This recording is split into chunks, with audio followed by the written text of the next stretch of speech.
Hello students, मेरा नाम ब्रजेश कुमार है और आपका विकिरण करियर कोचिंग में स्वागत है। स्टूडेंट्स, हम लोग पढ़ रहे हैं टेंस। क्या पढ़ रहे हैं? और टेंस में हम लोग प्रेजेंट इंडेफिनिट टेंस का अफर्मेटिव पढ़ चुके हैं। निगेटिव का रूल बताए थे, कुछ क्वेश्चन दिए थे, तो उसी क्वेश्चन को यहाँ पे हम सॉल्व करेंगे और मिलाएंगे, देखते हैं आप लोग का कितना सही है। तो पहला क्वेश्चन बोलो, क्या लिखा है? हाँ, कुछ लोग, तो क्या बना है बोलो? हाँ, सम पीपल पर्सन्स, सम पर्सन्स। हाँ, आगे बोलो। देखो, पर्सन बहुवचन है तो यहाँ क्या लगेगा? Do not. आगे बोलो। बिलीव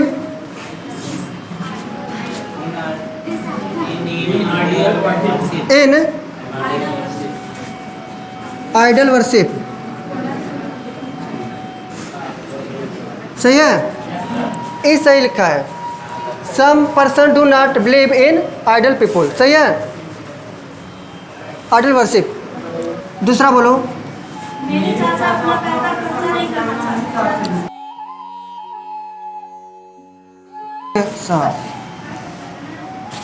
तो मेरे चाचा है ना, मेरे चाचा अपना पैसा खर्च नहीं करना चाहते हैं।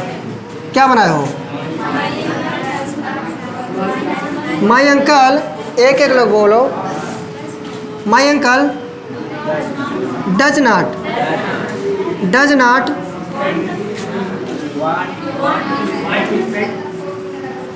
Want to spend his money.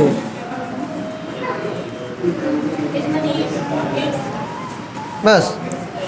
तो लिखा है my uncle does not want to spend his money. His का प्रयोग इसलिए हुआ है क्योंकि वह अपना पैसा ना, तो अपना के सेंस, और अपना यहाँ पे चाचा जो है वो एक पर्सन है, यानी वो थर्ड पर्सन के व्यक्ति हैं, इसीलिए उसके अपना के अर्थ में क्या लगाएंगे? हिज लगाएंगे। हाँ, अगला बोलो, तीसरा। अच्छा, हम अपनी किताबें, अच्छा, हम अपनी किताब नहीं पढ़ते हैं। काहे नहीं पढ़ते हैं? क्या बनाए हो? देखो, वी अपना हमारा होता है बहुवचन, इसके लिए डू लगाते हैं ना।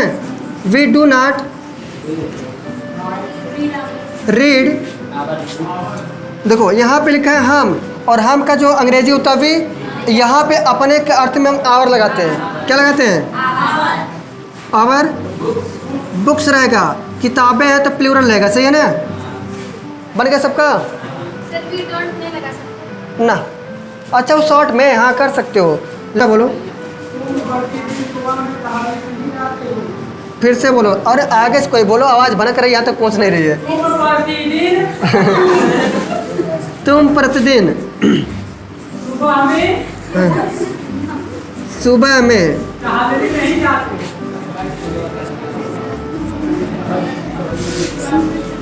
नहीं जाते हो।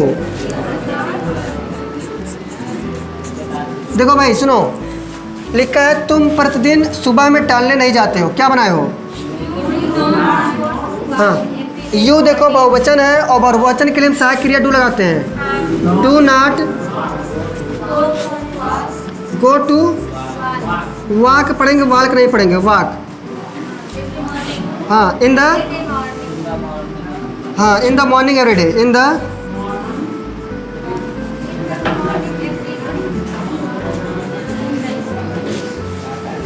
सुबह में है ना।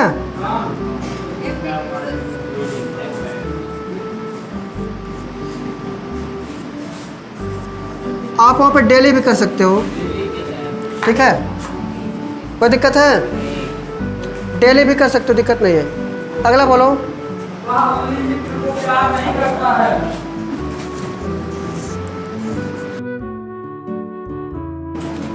क्या बना है उसका?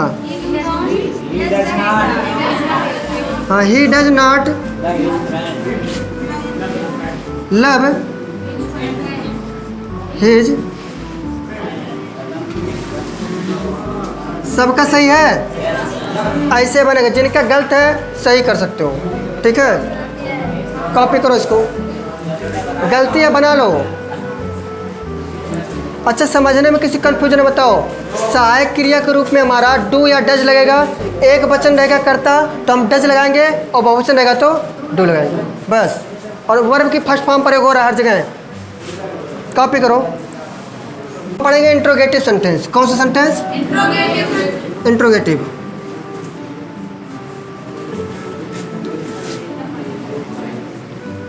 इंट्रोगेटिव सेंटेंस यानी प्रश्नवाचक वाक्य।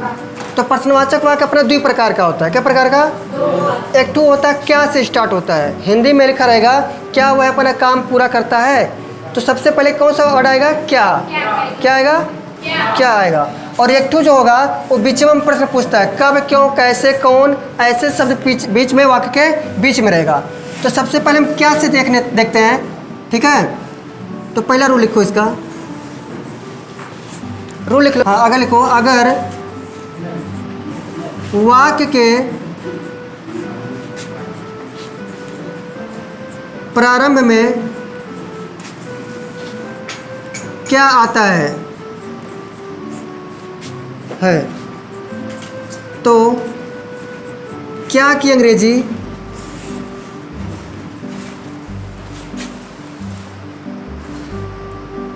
क्या की अंग्रेजी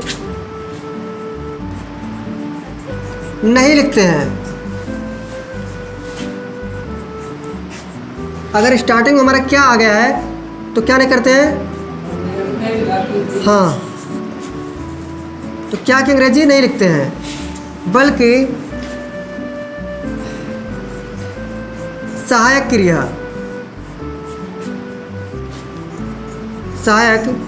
क्रिया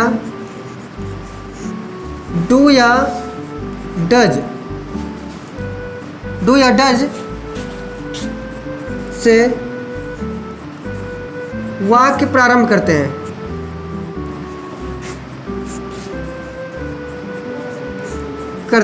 सही है? क्या हुआ? अगर वाक्य देखो, अगर वाक्य में क्या आता है, अच्छा वाक्य के प्रारंभ में देखो, अगर वाक्य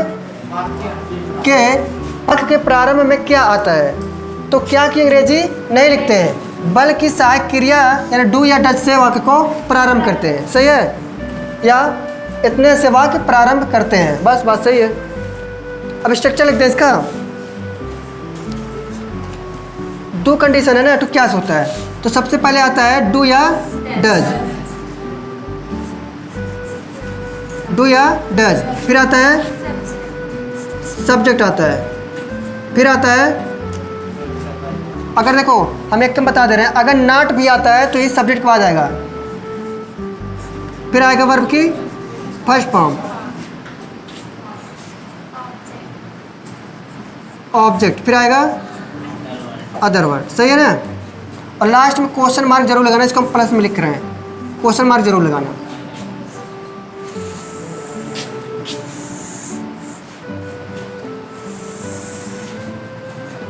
ये स्ट्रक्चर बनेगा कब? जब शुरू में तुमसे पूछ लेगा क्या, तो उसके साथ में उसकी अंग्रेजी नहीं लिखते हैं। ठीक है, एग्जाम्पल दें। बाकी इतना चीज़ समझ रहे हो कि प्रेजेंट इंडेफिनिट में हमारा अफर्मेटिव को छोड़ के बाकी जितने हैं तो उसमें सहायक क्रिया लगना स्टार्ट हो जाता है, डू या डज। एक वचन पहचानते हो कौन कौन होते हैं? He, she, it, they, sorry he, she, it और नाम, किसी एक व्यक्ति का नाम आ जाएगा तो हम डज लगाएंगे। और बाकी जितने भी बचते हैं आई, वी, यू, दे और प्लूरल नाउन, उनके लिए हम क्या लगाएंगे? डू। सही है? बाकी चीज़ सेम है, खाली इसका यहाँ पे स्ट्रक्चर बदल गया है। स्ट्रक्चर को याद रखना, बन जाएगा। एक क्वेश्चन दें, देखो क्या वह किताब पढ़ता है? बोले हैं अगर वाक्य में नॉट का प्रयोग भी आ जाएगा तो नॉट सब्जेक्ट और वर्ब के बीच में आएगा। सही है? क्या वह किताब पढ़ता है? भाई देखो यहाँ पे सब्जेक्ट के रूप में कौन है? अगर जब ऐसे टाइप का प्रश्न बनाओ तो सबसे पहले सब्जेक्ट के पास चलो। किसके पास? सब्जेक्ट के पास जाओगे तो ये बताएगा कि एक वचन है कि बहुवचन है। एक वचन है ना, तो एक वचन के रूप में हमारा यहाँ पे जो सहायक क्रिया है डिसाइड हो जाएगा। क्या लगेगा? डज। क्योंकि यहाँ पे बोला ही गया था कि सबसे पहले डू या डज लगाना है, और डू या डज किसके हिसाब से लगाओगे? सब्जेक्ट के हिसाब से। तो डज, फिर लिखेंगे ही। पढ़ने की अंग्रेजी क्या होती है? रीड। रीड। और किताब की मतलब क्या होता है? ए बुक लिखोगे, क्योंकि एक बार में एक किताब तो पढ़ेगा भाऊ। और प्रश्नवाचक चिन्ह जरूर लगाना। बना कि नहीं बना? अगला हम देख देते हैं, क्या तुम्हारी माँ तुमसे प्रेम करती है? करती है।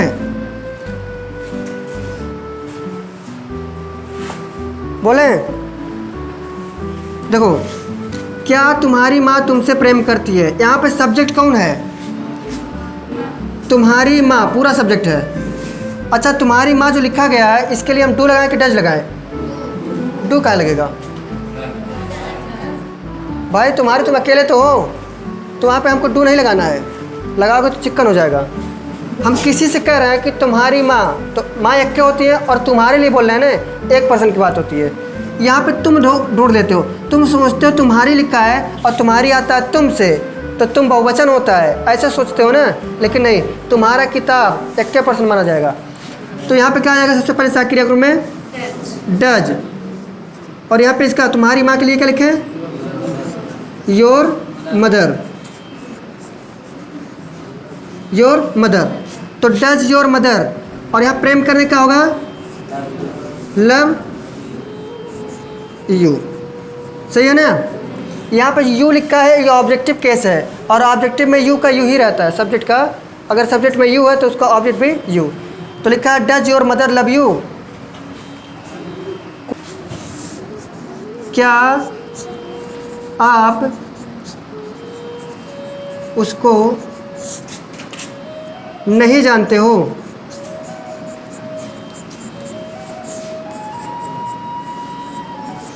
क्या बनाओगे?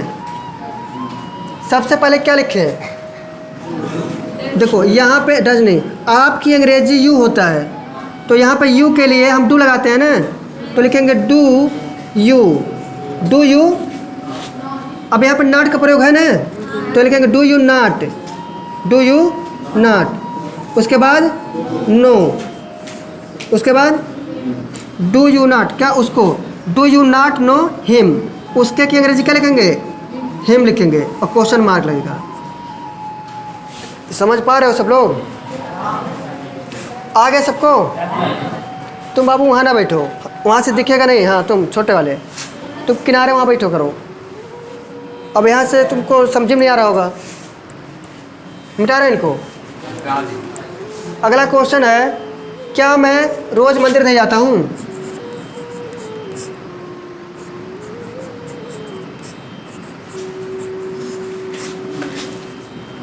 क्या मैं रोज़ मंदिर नहीं जाता हूँ? क्या बनाओगे इसका? बनाओ।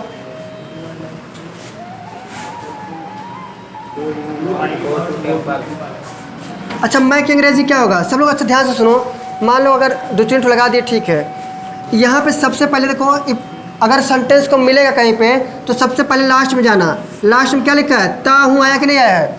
प्रेजेंट इंडेफिनिट हो गया, सही है। उसके बाद तुम्हें कहा जाना है सब्जेक्ट के पास। यहाँ पे सब्जेक्ट कौन है? मैं। तो मैं है, तो अगर सब्जेक्ट एक वचन है तो हम डज लगाते हैं, और बहुवचन है तो डू। तो यहाँ पे हम क्या लगाएंगे? डू। इस स्ट्रक्चर के हिसाब से सबसे पहले डू या डज ही लगाना है, तो क्या लगाएं हम? डू। उसके बाद सब्जेक्ट लिखें आई। उसके बाद नहीं का प्रयोग है ना, क्या लगेगा? नॉट। तो डू आई नॉट। अच्छा, जाने का क्या होता है? तो गो। गो टू हो जाएगा ना, कहाँ पे? टेम्पले पे। टेम्पल, टेम्पल हो गया ना। तो do I not go to temple daily. कोई दिक्कत है? और प्रश्नवाचक चिन्ह लगा देना धीरे से। आज सबको क्रम से आ रहा है समझ में? ठीक है।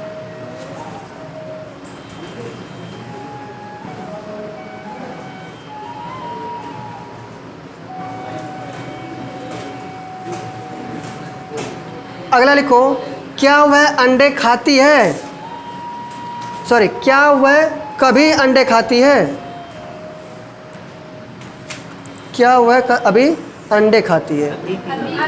कभी कभी। कभी की अंग्रेजी एवर रहेगा, नेवर नहीं, एवर। कभी नहीं का नहीं बोले हैं ना, केवर कभी बोले हैं। तो कभी की अंग्रेजी होता है एवर और कभी नहीं का होता है नेवर। सही है। क्या वह कभी अंडे खाती है? क्या वह कभी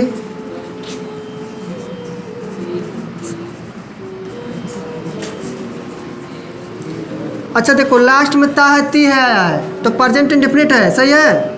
और यहाँ पे सब्जेक्ट के रूप में कौन है? वह। यह लड़की है ना, तो इसके लिए सी होता है। और अच्छा एक वचन होता है सी ना, तो एक वचन के हम लिए क्या लगाते हैं? डू या डज? तो लिखेंगे डज, डज, डज। उसके बाद सी और तुरंत ही एवर की अंग्रेजी लिखेंगे, मतलब कभी का। Does she ever eat, eat egg, अंडे। तो यहाँ पे एक्स हो जाएगा ना, चिकन। आया कि नहीं समझ सबको?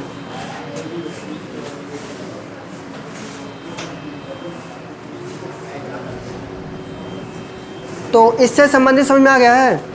अब हम इसका सेकंड वाला बताएं, मिटा रहे हैं इनको। लिखो, अगला जो है अपना इंट्रोगेटिव सेंटेंस जो दूसरे टाइप का है। ए टू क्या से स्टार्ट होता है और टू का के जो शब्द है वो बीच में आता है। तो लिखते हैं, यदि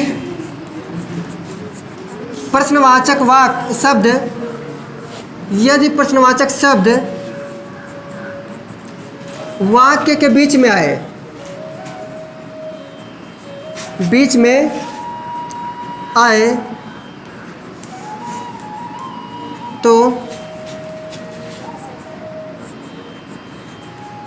सबसे पहले प्रश्नवाचक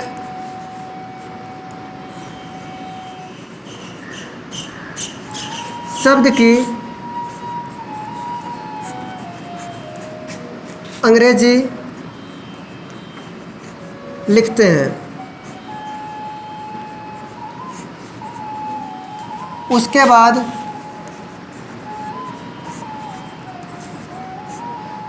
डू या डज का प्रयोग करते हैं।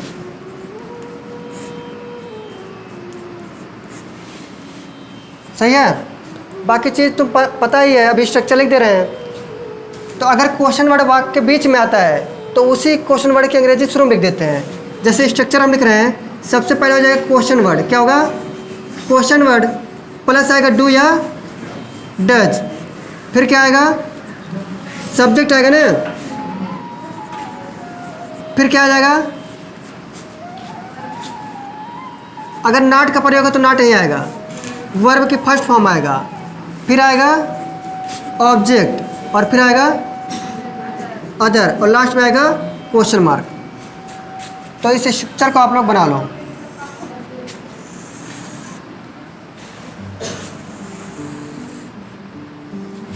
बन गया। अब एक एग्जांपल दें।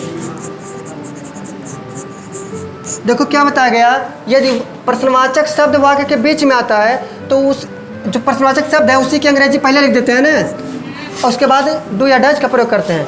तो सबसे पहले क्वेश्चन वर्ड आएगा, फिर डू या डज डिसाइड करेंगे, फिर सब्जेक्ट लिखेंगे, फिर नॉट का प्रयोग है तो लिखेंगे, वर्ब की फर्स्ट फॉर्म लगाएंगे, ऑब्जेक्ट लगाएंगे, अदर क्वेश्चन मार्क। एक एग्जांपल दें, लिख लो, वह रोज़ कहाँ जाता है?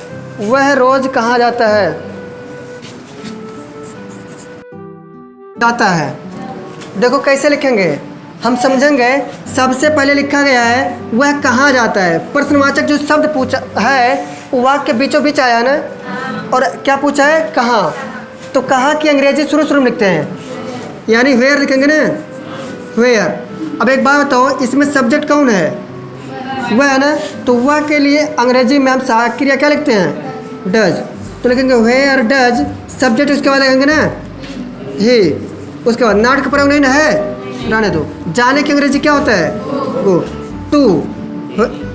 टू नहीं लगाओगे, टू नहीं लगाओगे, जब रहेगा तब रहेगा। तो where does he go daily,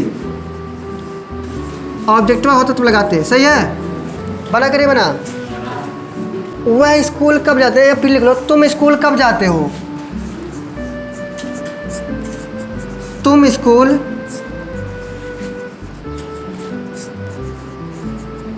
कब जाते हो।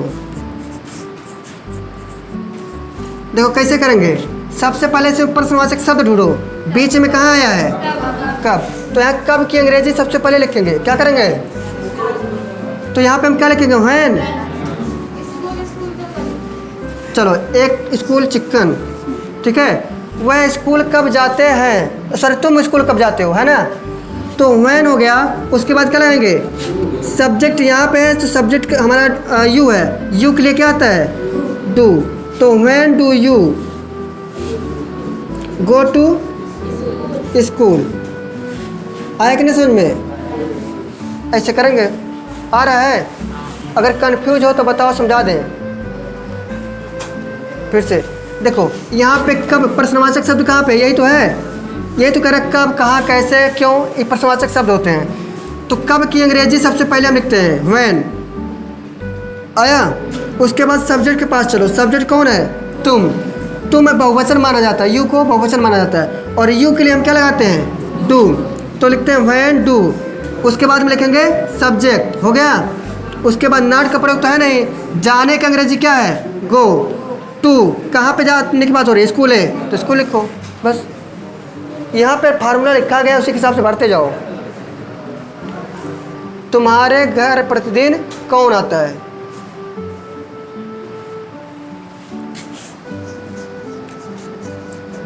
तुम्हारे घर प्रतिदिन कौन आता है। देखो यहाँ पे तुम्हारे घर प्रतिदिन कौन आता है, यहाँ पे कौन की अंग्रेजी लिखेंगे हु, क्या लिखेंगे, लेकिन यहाँ पे तुम्हारे के सेंस पे हम डू नहीं लगाएंगे, यहाँ डा जाएगा, क्योंकि यहाँ पे कौन की अंग्रेजी हमेशा एक होती है, एक वचन माना जाता है, तो हम लिखेंगे हु, क्या लिखेंगे, हु कम्स। हाँ, ये थोड़ा अलग होता है, who comes to your house, who comes to your house. अच्छा, डेली की बात हो रही है ना, प्रतिदिन, हाउस डेली, बताते हैं फिर को। जब भी ऐसा सेंटेंस मिले, तुम्हारे घर कौन आता है या तुम्हारे स्कूल में कौन आता है, तो उस टाइप में हमेशा हु लिखते हैं और यहाँ पे कम्स लिखते हैं। हमेशा वर्ब की फर्स्ट फॉर्म वाला वो वाला स्ट्रक्चर बन जाएगा, पहले वाला अफर्मेटिव वाला, ऐसे वाले स्ट्रक्चर में हमेशा। इस बात को स्पेशल करके नोट कर लो। कौन की अंग्रेजी अगर ऐसे टाइप का आ रहा है कि तुम्हारे घर प्रतिदिन कौन आता है, तो लिखते हैं who comes to your house, उसके बाद लिखो डेली। वह किसके साथ खेलना चाहती है, तो यहाँ पे किसके की अंग्रेजी क्या लिखे हो, होम, फिर लिखेंगे डज, फिर सी लिखोगे, तो देखो होम की अंग्रेजी हो गया, जो किसके साथ लिखा है ना, तो किसके की अंग्रेजी होम हो गया, और यहाँ पे वह की अंग्रेजी सी एक वचन है, डज लगाएंगे, तो होम डज सी वांट, फिर लिखेंगे खेलना की अंग्रेजी होता है टू प्ले,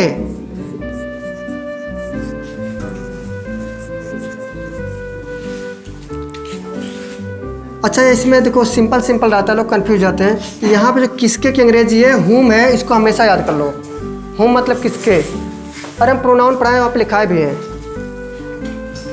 अगला लिखो, तुम्हें गणित कौन पढ़ाता है, हाँ देखो उसी टाइप का आ गया, तुम्हें गणित कौन पढ़ाता है, अभी जस्ट सेंटेंस लिखे थे ना, इसका तुम लोग करो।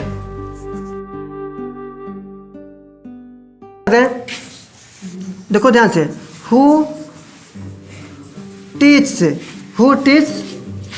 यू मैथ, ये देखो ऑब्जेक्ट है, क्या है, मैथ्स रहेगा, मैथ नहीं रहता है, तो हु टीच यू मैथ। यहाँ पे ऑब्जेक्ट है ना, दो ऑब्जेक्ट है, एटू डायरेक्ट है, एटू इनडायरेक्ट है। यहाँ पे इनडायरेक्ट ऑब्जेक्ट है, यहाँ पे डायरेक्ट। अगर इसको चाहते हो कि इनडायरेक्ट वाले को बाद में लिखें और डायरेक्ट वाले को पहले, तो उसको ऐसे लिख सकते हो, हु टीच मैथ्स तो यहाँ पे जब ऐसे करते हैं, बदलते हैं स्थान, ऑब्जेक्ट का स्थान परिवर्तन करते हैं तो प्रीपोजिशन आता है। क्या आता है?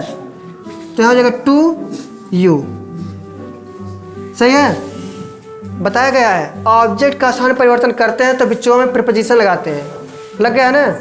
तो इसका दो प्रकार से बना सकते हो, ऐसे भी बना सकते हो और ऐसे भी। तो who teach maths to you, तुम्हें गणित कौन पढ़ाता है या मैथ कौन पढ़ाता है। समझ पा रहे हो? दोनों स्ट्रक्चर बना लो।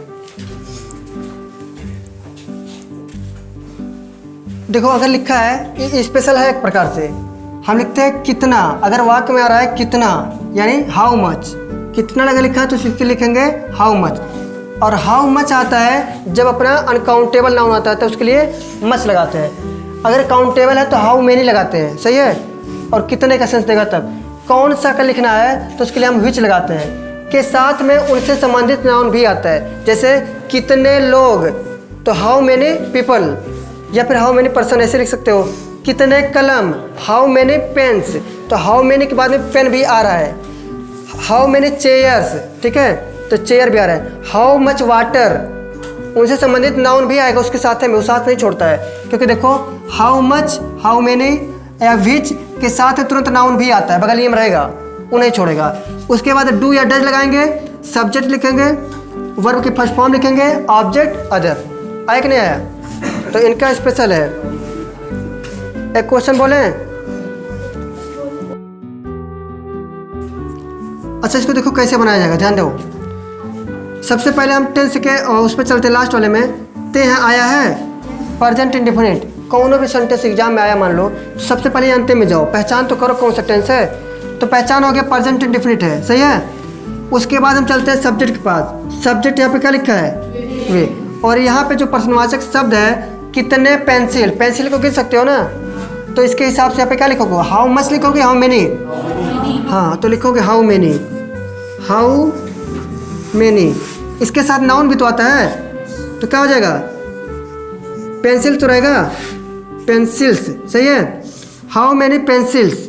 उसके बाद में डू या डज, तो यहाँ लगेगा डू, क्योंकि सब्जेक्ट कौन है? वे। तो यहाँ वे की अंग्रेजी क्या लिखेंगे? दे। और चाहने का क्या होता है? हाँ वांट, वांट, बस। तो how many pencils do they want. आया कि नहीं समझ में? एक लिखो, वह कितनी कुर्सियां रोज तैयार करता है। वह कितनी कुर्सियां रोज तैयार करता है।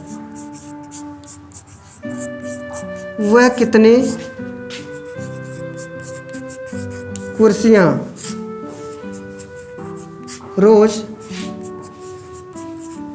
तैयार करता है। देखो इसमें क्या लिखा गया है।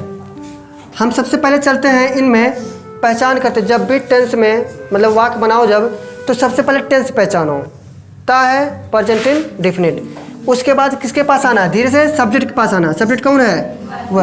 वह एक वचन है तो डज लगेगा। क्या लगेगा? अच्छा प्रश्नवाचक शब्द क्या है यहाँ पे? कितनी कुर्सियाँ, कितनी कुर्सियाँ, कुर्सियों को गिन सकते हो ना, तो इसके लिए आएगा हाउ मेनी चेयर्स। तो लिखो पहले हाउ मेनी चेयर्स, फिर हो जाएगा। अच्छा देखो हाउ मेनी चेयर्स तो हो गया, तो यहाँ तक की बात हो गई ना, नाउन भी आ गया। अब यहाँ पे डू या डज लगाना है ना, सब्जेक्ट के हिसाब से आता है। सब्जेक्ट क्या है? वह। तो वह के लिए हम क्या लगाएंगे? डज। ही, तो वह कितनी कुर्सियाँ रोज तैयार करता है, तो आप वर्ब लिखेंगे ना, प्रिपेयर। प्रिपेयर मतलब तैयार करना। तो how many chairs does he prepare daily. बन गया? कंफ्यूजन है तो बताओ। कितना दूध, अच्छा तुम रोज कितना दूध चाहते हो? जरूरत की बात तो बता रहा है। तो यहाँ लिखते हैं, देखो सबसे पहले क्या है, तो यहाँ हो जाएगा सबसे पहले हमारा हाउ मच। अच्छा मच कहाँ लगा पता है? दूध को गिना नहीं जा सकता, अनकाउंटेबल है, तो हाउ मच लगाते हैं। गिन लेते, मैनी लगाते। तो हाउ मच। अच्छा ये बताओ यहाँ पे सब्जेक्ट कौन है? यू है ना, इसके लिए क्या लगाएंगे? डू, फिर आएगा यू। तो how much do you, oh sorry यहाँ पे नाउन नहीं लिखे हम, ऐसे हो जाता है ना गलती, तो नाउन भी आता है इनके साथ में, क्योंकि बोला है कि भैया हम हाउ मच है अगर तो साथ में नाउन आएंगे। उसके बाद क्या आएगा? डू, फिर आएगा यू, फिर आएगा, अच्छा दूध मतलब ज़रूरत होती है ना, नीड लिख लो। इच्छा होता है तो हम वांट लगाते हैं, लेकिन हाँ तब ऐसे लिखो, हम डेली नहीं लिखे हम ना, तो लिख लो डू यू, तो how much milk do you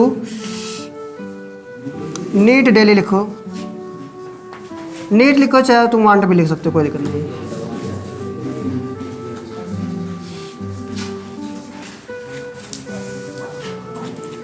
तो how much milk do you want या डेली, वांट या डेली। बन गया सबका? इससे संबंधित आ गया कि नहीं आ गया? और दो एक बच्चे का उसको हम दे रहे हैं घर के लिए, सही है। तो इसके आगे हम क्वेश्चन देते हैं होमवर्क लिए, और करके लाना 4। हाँ तो देखो 5 क्वेश्चन घर के लिए होमवर्क है, आप लोग इसको कर लेना, ठीक है। 5 सेम है, 5 का नियम बताया जा चुका है, और बढ़िया से करके आना मुस्कुराते हुए। और यदि हमारा वीडियो आप लोग को अच्छा लगा तो हमारे इस चैनल विकिरण करियर कोचिंग को लाइक करें, सब्सक्राइब करें, शेयर करें, और मिलते हैं अगले वीडियो में। तब तक के लिए हंसते रहिए, मुस्कुराते रहिए और पढ़ते रहिए। मिलते हैं, जय हिंद।